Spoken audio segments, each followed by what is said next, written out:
This is the Elevate Construction Podcast, delivering remarkable content for workers, leaders, and companies in construction wanting to take their next step. Get ready to step out of your comfort zone with Jason Schroeder as he encourages you to do better, live a remarkable life, and expect more. Let's go. Welcome to the Elevate Construction Podcast, where we provide continuous information that will help you to get home on time to your family. This is Jason Schroeder, and in today's Build a Little Better podcast, we will discuss burning your ships. So before we get into the content here today, please forward this to anybody who you know that wants to be more effective in construction. Please send this podcast to them, just one person, please. We appreciate all you do. Thanks again for doing that. So let's go to a familiar story. I won't go too in depth, but the story of Cortez, where he wanted his men to attack the Aztecs, who outnumbered him and his men by 10, if I remember correctly. And so, in order to prevent them from having an escape or turning back, he drilled holes in the bottom of boats, blamed them on worms, and then burned the rest of the ships. He eventually confessed to the crew, but the bottom line is, it was no way to retreat. They had to drive through the Aztec army and accomplish their mission. There was no turning back. So how does that apply in construction? Well, me personally, I think there's one really good example, which I'm going to explain in this podcast, but it really is kind of universal. This can apply in multiple different situations. So I hope that this little podcast will help to draw a parallel and form an example of how it can be applied. So in construction, we all know that there's a tendency among the leaders and among the project teams to push problems to the end of the project. That's why we have projects that have to be landed in a controlled manner, crash landed sometimes, projects finished behind schedule. In the industry in the United States, the average amount of days that a project finishes behind schedule is anywhere from 30 to 60 days. That's horrendous. That means that we are pushing problems to the end in addition to not having the amount of time in the first place. So this is all predicated on the fact that your project has enough time in the first place to go get it done. But even if you have that amount of time, people will tend to push things to the end of the project, especially if there isn't a sense of urgency. So that could be late procurement, coordination, mock-ups, defects that needed to be fixed, schedule delays, troublesome trade partners. All of these things we can end up thinking, well, I can do that later. I can do that later. I can do that later. Or they end up saying, I can absorb that. I can absorb that change. I can absorb that impact. I can. What they're really saying is, I'm pushing all of those things to the end of the schedule.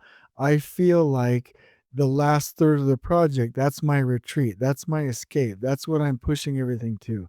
So instead of doing that in construction, what we can do is follow these principles that Cortez has taught us, this story of Cortez, these things that he has taught us by drawing a line in the sand, burning our ships at a certain point in the project, burning our ships at a certain milestone, and making sure that everything we do is fight and attack and urgency up to that point. There's no turning back. There's no pushing things past. There's no escaping. There's no delaying the inevitable. Okay? We are going to fight it out, and we're going to do it right now. So, in order to prevent that, in order to prevent project teams from pushing problems to the end, we can fix it by establishing milestones. Now, some big companies establish 1/3 and 2/3 point milestones. I really like that. Some companies and some projects will pick a milestone kind of around the 1/3, 2/3 point and make sure that it is a definable milestone where certain things will have to be done in order for that project to be successful. If we do that, then what you do is anything past that milestone, you burn those ships. You do not allow yourself to go do anything later in that point. You don't allow yourself to retreat by pushing activities past that milestone. You don't allow yourself the escape of delaying past that milestone. You don't push activities past that milestone. You don't, like I said, escape past that milestone. You don't give yourself and your team an excuse past that milestone. You burn your ships by making sure that you have to complete everything that is required to keep that job on track by that milestone. So that means you need to controlled land or crash land to that milestone and do not allow anything to push past. At least 80% of your critical things you cannot allow to push past. So what that looks like is that we decide what would have to be done by certain key milestones on the project in order for us to eventually finish on time, and not get into this delusion, this false concept that we can push all of these things to the end of the project, stack them up, for a lack of a better term, dissolve logic, really condense the amount of logic at the end of the schedule, create a steeper incline of work, and give ourselves an impossible situation where we couldn't finish by substantial completion. I always say that by the 1/3 or 2/3 point milestone, or by a key milestone, you can tell based on the performance of you meeting or not meeting the milestone at that point, you can already predict whether or not you're going to finish by substantial completion. So the point is to create a point or 2 points or 3 points in your project, critical milestones, where the project not only should meet the milestone on the schedule, but it should look a certain way. Certain things should be done, and that is a predictor of whether or not you're going to finish on time. And again, I have to say it again because I'm passionate about this. You do not push things past that milestone and stack them up at the end and give ourselves an impossible situation. You burn your ships. You fix it now. You meet those milestones. You win immediately. That's how it's done. So you have to draw a line in the sand for this. All right, so let me give you an example. And this was from the research laboratory. When we topped out on time, and I do have to brag a little bit about that, within 4 hours of what we had originally scheduled for topping out for the concrete structure, we met that milestone. And then it was very clear, especially because we had change orders and there was a certain amount of variation. It was a very complex, a very, very, very complex building. We had decided to set up a 2/3 milestone. We had read the book, The 33 Strategies of War, and this concept of burning our ships and putting our people on death ground and not pushing problems, into the future to create an impossible situation. This concept came up with the team because we were reading these things, researching, learning these things about how a superintendent operates. So we established that milestone. And some things for that project that were on that milestone board, were things like air on, that we had to have power on 100%. The building 75%, enclosed. Everything for finishes had to be fully underway. The interiors for finishes had to be fully underway. The roof, the air handlers had to be well on their way for commissioning. Everything would be substantially dried in. The basement would have all critical modalities, all of those spaces substantially roughed in. There was a definition that we placed on that milestone, meaning it didn't just say air on, power on. It said the building would have to look like this. All submittals are done. Design is complete. Change orders basically reconciled up to that point. All pricing complete. We know the path to the end. Okay.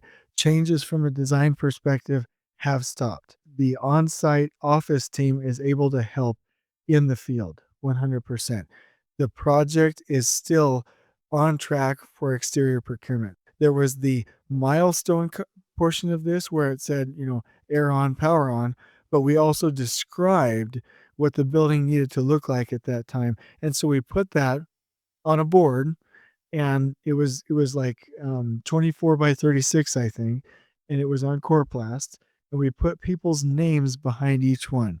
Every person on that team was responsible for one of these critical bullet points for this milestone, for this point in the project where we were going to do a controlled land or a crash landing to that point.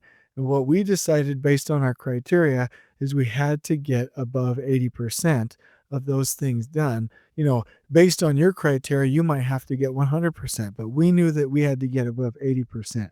So this board was printed and it was hung from the ceiling in multiple areas in the office. And on a weekly basis, we would track red, yellow, green for all of those things. How are we doing? Red, yellow, green. How are we doing? Red, yellow, green.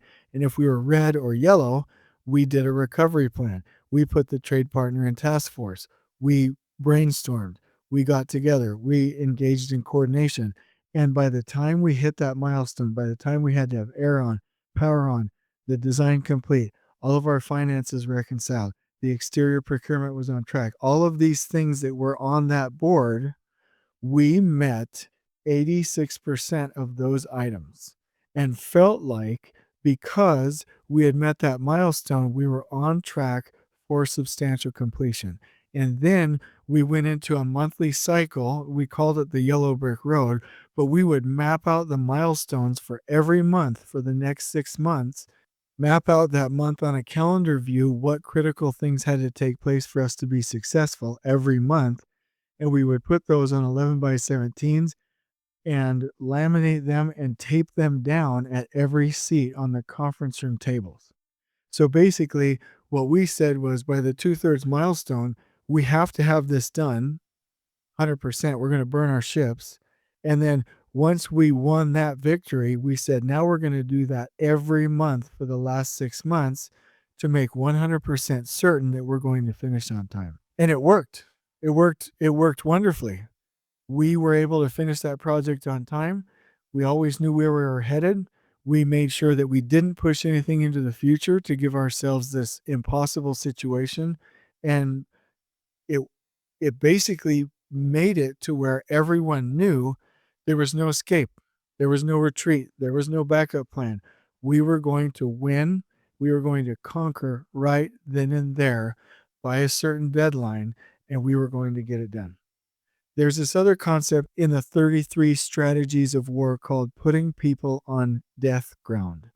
Basically, what Master Sun or Sun Tzu said in the book, in The Art of War, was that there's power in backing up your army into an impossible situation, against a mountain or against a river, or their backs up against this area where there's no escape, where they have to face the army. Most of the time, the percentage of possible victory increases quite a bit, if not exponentially, because people know there's no escape, there's no retreat, there's no way out. So they'll fight like dragons, they'll fight like lions.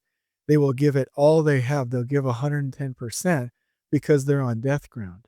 And what we have to do is get our teams to understand that with these milestones, we really are on death ground, where our backs are up against a wall, our backs are up against a mountain, our backs are up against a situation where there's no escape. We've burned our ships. If we go past this milestone, if these activities go past this milestone, if any of these things push, we will not finish this job. We have to be clear about those things. So it works in the military when great generals put their people on death ground. It works in construction. Now, here's the principle. We have to communicate this. Nobody intrinsically knows this. In my experience with large companies, quite frankly, doing pre-construction, where we now have projects that are going out with plans that are 100% planned by the superintendent, plenty of time, tact planning, fresh eyes meetings, risk analysis done on the P6 schedule, 100%. What I've noticed is that a project can immediately start to get behind schedule because there's a lack of urgency. They don't know what the performance goal is. They don't know the true situation. Okay. And so what we have to do is communicate the impossibility, the hopelessness, the the difficulty of meeting this milestone. Create not a fake emergency, but the real emergency. Create the context, describe the context of the real emergency that is at play, the real situation that is at play, the urgency that we need, the strenuousness of the performance goal, the fact that we have to meet these dates or we will not finish this project. We have to communicate those things in order to create a sense of urgency. There's two ways that I would describe this.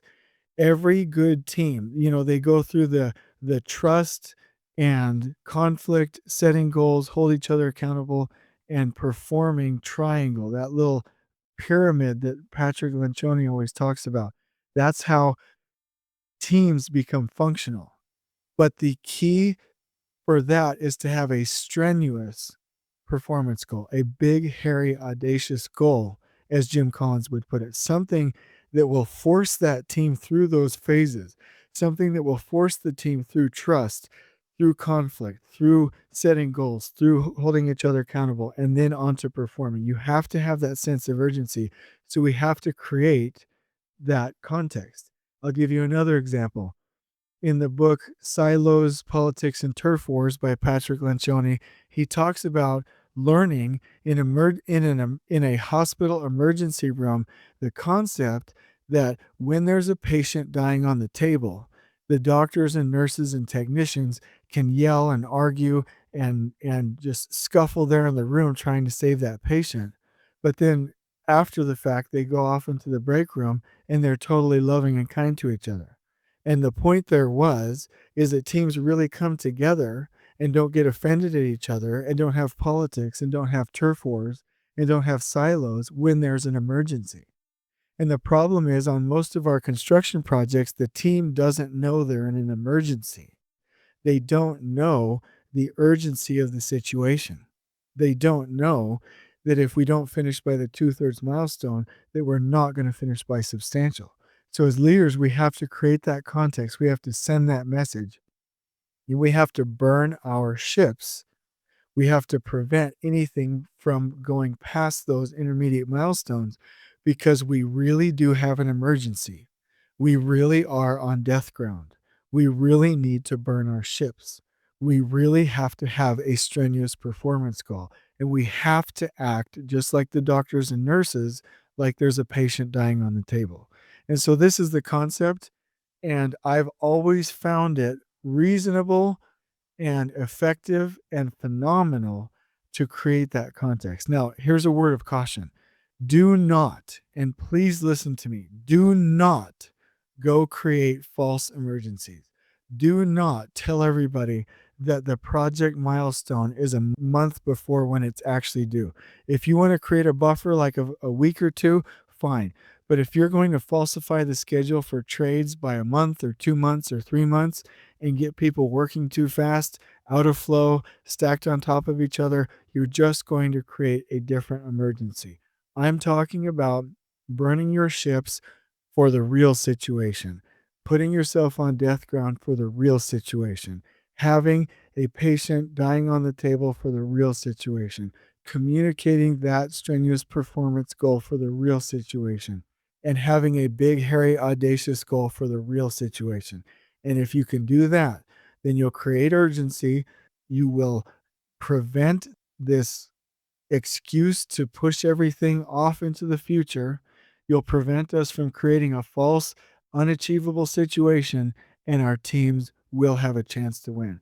I really hope that this has been helpful. If you have any questions or feedback for me, please message me on LinkedIn. Please tell me, hey, I did or didn't understand this. Please request a podcast topic. Please give me feedback. Please do an interview with me, whatever you want. But the vision for this is that we properly get our teams organized, that they see the need for the performance goal. They have a sense of urgency. They're leaning together.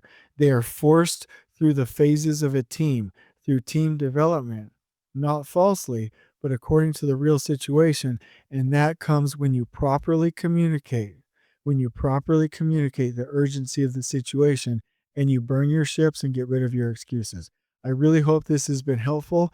Until we meet again, I really hope you're able to do something like this on your project and consider the fact that the concept of putting your people on death ground or burning your ships, these concepts can apply in a number of different aspects of construction.